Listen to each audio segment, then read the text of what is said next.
ಪಾಲುದಾರರ ಪೈಕಿ ಅನಿಲ್ ಪ್ರಭು ಹಾಗೂ ದೇವಿ ಪ್ರಸಾದ್ ಅವರು ಶ್ರೀನಿವಾಸ್ ಎಸ್ಪಿ ಅವರ ಹಿರಿಯ ವಿದ್ಯಾರ್ಥಿಗಳಾಗಿದ್ದು ಇವರ ಸಾಧನೆಯನ್ನ ಗುರುತಿಸಿ ಪ್ರೋತ್ಸಾಹಿಸಿದರು. ಅತ್ಯಂತ ಸಂತೋಷ ಆಗ್ತದೆ. ನಾನು ಕಲಿಸಿದಂಥ ವಿದ್ಯಾರ್ಥಿಗಳು ಒಂದು ಉನ್ನತ ಮಟ್ಟಕ್ಕೆ ಹೋದಾಗ ನನಗೆ ಆನಂದ ಬಾಷ್ಪ ಬರ್ತದೆ, ಖುಷಿ ಆಗ್ತದೆ. ಈ ಸಂದರ್ಭದಲ್ಲಿ ನಾನು ಸಿದ್ಧಾಣನ ನೆನಪು ಮಾಡಿಕೊಳ್ತೇನೆ. ನಾನು ಸಿದ್ಧಾಣ ತಂದೆ ಭಾಳ ಆತ್ಮೀಯರಾಗಿದ್ದು, ಸುರೇಶ್ ಪ್ರಭು ನಾವೆಲ್ಲ ಈ ಪರಿಸರದಲ್ಲಿ ನಾನು ಅವರ ಫ್ಯಾಮಿಲಿಗೆ ಒಬ್ಬ ಮೆಂಬರ್ ಆಗಿದ್ದವ. ನಾನು ಪ್ರತಿಯೊಂದಕ್ಕೂ ನನ್ನ ಕಾರ್ಯಕ್ರಮಗಳು ಆಹ್ವಾನಿಸ್ತೇನೆ. ಈ ಹೋಳಿಗೆಯನ್ನು ಸ್ಥಾಪಿಸಿದವರು ಇವರಲ್ಲ, ಸುರೇಶ್ ಪ್ರಭು ಅವರೇ ಆರಂಭ ಮಾಡಿದ್ದು.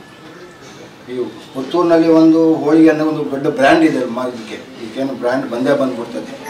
ಭಾಳ ಇದೆ. ಪ್ರತಿಯೊಂದಕ್ಕೂ ಇವರ ಹೋಟ್ಲಲ್ಲಿ ಯಾರೆಲ್ಲ ಕೆಲಸ ಮಾಡ್ತಾಯಿದ್ರು, ಅವರ ಸಂಬಂಧಿಕರು, ಅವರ ಜನಾಂಗದವರೆಲ್ಲ ಇವತ್ತು ಮೇಲ್ ಬಂದಿದ್ದಾರೆ. ಅಷ್ಟು ಶುಭವನ್ನು ಒಳ್ಳೆಯದನ್ನು ಬಯಸ್ತಾ ಇದ್ದಾರೆ ಅವರು. ಯಾರು ಸುರೇಶ್ ಪ್ರಭುಗಳು. ಕರ್ನಾಟಕದಲ್ಲೇ ಇದು ಈಗ ಹೋಳಿಗೆ ಮನೆ ಎಂಬುದು ಇಲ್ಲೇ ಆರಂಭ ಆಗಿದೆ. ಭಾಳ ಖುಷಿ ಆಗ್ತದೆ ನನಗೆ. ಸೊ ಈ ವ್ಯಾಪಾರದಲ್ಲಿ ಇವರು ಭಾಳ ನೀವು ನಿಷ್ಠೆಯಿಂದ ಇರಬೇಕು. ವ್ಯಾಪಾರ ಎಂಬುದು ಒಂದು ರೀತಿಯಿಂದ ಭಾಳ ವ್ಯಾಪಾರ ನಿಮಿಷ ಆರಂಭ ವರ್ಷ ಅಂತ ಹೇಳಿದ್ರೆ ಕೃಷಿಗೆ 1 ವರ್ಷ ಬೇಕು. ಚೆನ್ನಾಗಿ ಕೊಟ್ಟರೆ ನಿಮ್ಗೆ 1 ನಿಮಿಷದಲ್ಲಿ ವ್ಯಾಪಾರ ಮಾಡ್ಕೊಳ್ಬೋದು. ಕಸ್ಟಮರ್ ಸ್ಯಾಟಿಸ್ಫ್ಯಾಕ್ಷನ್ ಇವರು ಮೋಟೋ ಆಗಿರಬೇಕು. ಯಾವಾಗ ಗಿರಾಕಿಗಳ ಸಂತೃಪ್ತಿಯನ್ನು ನೀವು ಕೊಡ್ತೀರಿ ಆಗ ನಿಮ್ಮ ಉದ್ದೇಶ ಈಡೇರ್ತದೆ, ಸಕ್ಸಸ್ ಆಗ್ತೀರಿ, ಒಳ್ಳೆ ರೀತಿ ಆಗ್ತದೆ. ಒಳ್ಳೆ ರೀತಿ ಆಗಲಿ. ಮತ್ತು ದೇವರು ನಿಮಗೆ ಪಂಚಮ ಕಾರ್ಯಸಿದ್ಧಿ ಅಂದರೆ 5 ದೀಪಗಳನ್ನು ನಾವು ಇಟ್ಟಿದ್ದೇವೆ. ಬೆಳಕು ರೋಷಿನಿ ಬೆಳಕು ಬರ್ತಾ ಉಂಟು. ಎಲ್ಲ ಪ್ರಕಾಶಮಾನವಾಗಿರಲಿ. ನಿಮ್ಮ ಉದ್ದಿಮೆ ಬೆಳೀಲಿ, ಇನ್ನೂ ಚೆನ್ನಾಗಿ ಬೆಳೀರಿ, ಒಳ್ಳೆದಾಗಲಿ ಹಾರೈಸುತ್ತಾ ನನ್ನ ಮಾತನ್ನು ಮುಗಿಸ್ತೇನೆ. ನಮಸ್ಕಾರ. ಉದ್ಯಮ ಕ್ಷೇತ್ರದಲ್ಲಿ ತೊಡಗಿಸಿಕೊಂಡ ಹಿರಿಯ ವಿದ್ಯಾರ್ಥಿಗಳನ್ನ ಪ್ರೋತ್ಸಾಹಿಸಿ ಬೆಂಬಲಿಸಿದ ಶ್ರೀನಿವಾಸ್ ಎಸ್ಪಿ ಅವರ ನಡೆ ಎಲ್ಲರ ಪ್ರಶಂಸೆಗೂ ಪಾತ್ರವಾಯಿತು. ಇದೇ ಸಂದರ್ಭದಲ್ಲಿ ಕಾರ್ಯಕ್ರಮಕ್ಕೆ ನರಿಮೊಗರು ಗ್ರಾಮ ಪಂಚಾಯತ್ ಪಿಡಿಒ ರವಿಚಂದ್ರ ಅವರು ಆಗಮಿಸಿ ಶುಭ ಹಾರೈಸಿದರು. ಕಾಲ ಬದಲಾದಂತೆ ನಾವು ಕೂಡ ಅದಕ್ಕೆ ಬದಲಾಗ್ತೀವಿ.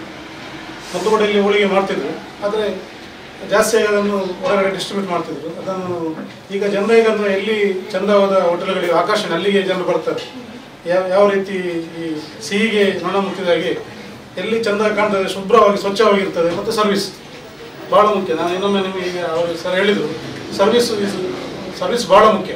ನಾವು ಎಷ್ಟೇ ಒಳ್ಳೆಯ ಫುಡ್ ಕೊಡಲಿ, ಎಲ್ಲಿನ ಒಳ್ಳೆಯ ಸರ್ವಿಸ್ಗಳು ಅಲ್ಲಿ ಜನ ಬರ್ತಾರೆ. ಅದನ್ನು ಅದಕ್ಕೆ ಕಾಲಕ್ಕೆ ತಕ್ಕಂತೆ ಬದಲಾಗಿ ಇದನ್ನೀಗ ವಿನೂತನವಾಗಿ ಅವರು ನಿರ್ಮಾಣ ಮಾಡಿದ್ದಾರೆ. ಸುಮಾರು ಸಮಯದಿಂದ ಅದನ್ನು ನಿರ್ಮಾಣ ಮಾಡ್ತಾರೆ. ಯಾವಾಗಲೂ ಉದ್ಘಾಟನೆ ಆಗಬೇಕಿತ್ತು. ವಿವಿಧ ಕಾರಣದಿಂದ ಈಗ ಒಂದು ಶುಭ ದಿನದಲ್ಲಿ ಉದ್ಘಾಟನೆ ಆಗಿದೆ. ನಮ್ಮ ಹುಷಾರಗಟ್ಟೆ ಇರ್ಬೋದು, ಈಗ ಭಾಳ ಬೆಳವಣಿಗೆ ಆಗ್ತಂಥ ಒಂದು ಊರು. ಅದರಲ್ಲಿ ಮುಖ್ಯವಾದ ಕಾರಣ ಈಗ ನಮ್ಮಲ್ಲಿ ಈಗ ಉದಯ ಭಾಗ್ಯ ಇನ್ನೊಂದು ಬಿಲ್ಡಿಂಗಲ್ಲಿ ಆಗಿದೆ. ಈಗ ಈ ಬಿಲ್ಡಿಂಗ್ ಇಂಪ್ರೂವ್ ಆಗ್ತಾ ಉಂಟು ಅಂತ ಎಲ್ಲ ರೀತಿಯಲ್ಲಿಯೂ ಇದೇ ರೀತಿಯಲ್ಲಿ ಮುಂದೆ ಕೂಡ ವ್ಯವಹಾರ ಮಾಡಿ ಜನರಿಗೆ ಉತ್ತಮ ಸೇವೆಯನ್ನು ಕೊಡಿ, ಒಳ್ಳೆಯ ರುಚಿಯಾದ ಆಹಾರ ಕೊಡಿ. ಜನರು ಕೂಡ ಬಂದು ಇಲ್ಲಿ ಹೆಚ್ಚಾಗಿ ಆಹಾರ ಸ್ವೀಕಾರ ಮಾಡಿ ಇದನ್ನು ಇನ್ನಷ್ಟು ಅಭಿವೃದ್ಧಿ ಆಗಲಿ. ಜೊತೆಗೆ ನಾನು ಆಗ ಹೇಳಿದ ಹಾಗೆ ಯಾವಾಗ ಹೋಟೆಲ್ಗಳು ಕಟ್ಟಡ ಅಭಿವೃದ್ಧಿ ಆಗ್ತದೆ, ನಮ್ಮ ಪಂಚಾಯತ್ ಕೂಡ ಅಭಿವೃದ್ಧಿ ಆಗ್ತದೆ, ಪ್ರದೇಶ ಅಭಿವೃದ್ಧಿ ಆಗ್ತದೆ, ಜನರು ಹೆಚ್ಚಾಗಿ ಬರ್ತಾರೆ. ಈ ರೀತಿ ನೀವು ನಮ್ಮ ಗ್ರಾಮದ ಅಭಿವೃದ್ಧಿ ಕೂಡ ಒಂದು ಕಾರಣಕರ್ತರಾಗಿರ್ತೀರಿ. ಮತ್ತೊಮ್ಮೆ ನಿಮಗೆ ಶುಭವನ್ನು ಹಾರೈಸಲು ನಾನು ಮಾತನಾಡುತ್ತೇನೆ. ಕಾರ್ಯಕ್ರಮದಲ್ಲಿ ಉದಯ ಭಾಗ್ಯ ಕಾಂಪ್ಲೆಕ್ಸ್ನ ಮಾಲಕರಾದ ಸುರೇಶ್ ಪ್ರಭು, ರಮೇಶ್ ಶಗ್ರಿತ್ತಾಯ, ಕಲಾವಿದರಾದ ಚಂದ್ರಶೇಖರ ಹೆಗ್ಡೆ ಮತ್ತಿತರರು ಸೇರಿದಂತೆ ಹಲವಾರು ಗಣ್ಯರು ಉಪಸ್ಥಿತರಿದ್ದರು. ವಿದ್ಯಾರ್ಥಿನಿಯರಾದ ಪ್ರಾಪ್ತಿ, ತೃಪ್ತಿ ಹಾಗೂ ಅದಿತಿ ಪ್ರಾರ್ಥಿಸಿದರು.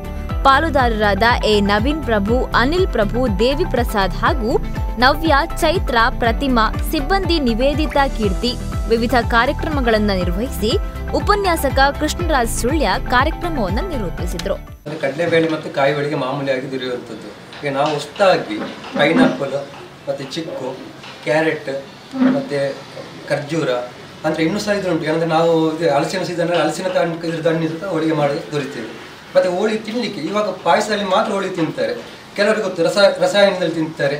ಅದೇ ಥರ ನಾವು ರಸಾಯನ ಮತ್ತು ಕೆಲವು ಹಾಲು ಬೇರೆ ಬೇರೆ ವೆರೈಟಿ ಇಡ್ತೀವಿ. ಅಂದರೆ ಒಂದು ಹೋಳಿಗೆಯನ್ನು ವೆರೈಟಿ ಟೈಪಲ್ಲಿ ತಿನ್ನಲಿಕ್ಕೆ ನಾವು ಅದನ್ನು ಜನರಿಗೆ ನೋಡಿ. ಅದಂದರೆ ಈಗ 10 ತಾರೀಕು ನಂತರ ವೆರೈಟೆಡ್ ಅಂದರೆ ಒಂದು ಹೋಳಿಗೆಯನ್ನು ಯಾವ ಥರದಲ್ಲಿ ಯಾವ ತಿನ್ಬೋದು, ಎಷ್ಟೆಷ್ಟು ಕ್ರೀಮ್ ಅದಕ್ಕೆ ಯಾವ್ಯಾವುದು ಹಾಕಿ ತಿನ್ನಲಿಕ್ಕೆ ಆಗ್ತದೆ, ಅದನ್ನು ನಾವು ಜನರಿಗೆ ಒಂದು ತೋರಿಸೋ ಉದ್ದೇಶದಿಂದ ಈ ಒಂದು ಸಂಸ್ಥೆಯನ್ನು ನಾವು ಇದು ಮಾಡಿದ್ದೇವೆ.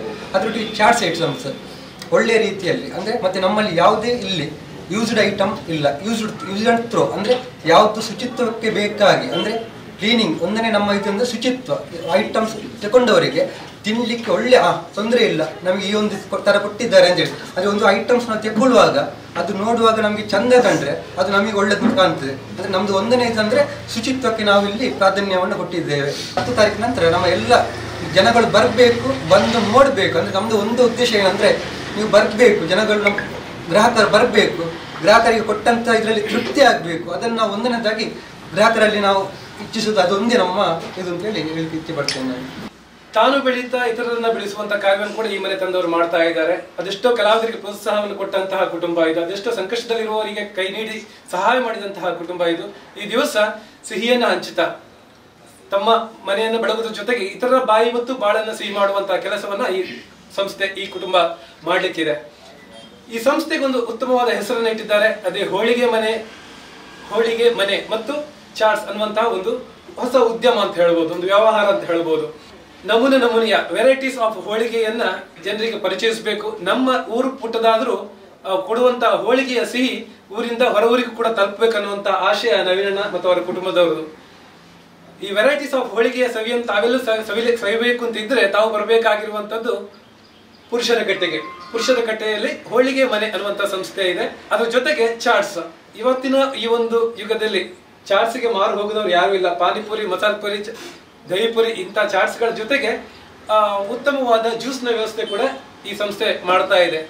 ಇದೆಲ್ಲದರ ಸದುಪಯೋಗವನ್ನ ಬಳಕೆಯನ್ನು ತಾವು ಮಾಡ್ಕೊಳ್ಬೇಕು.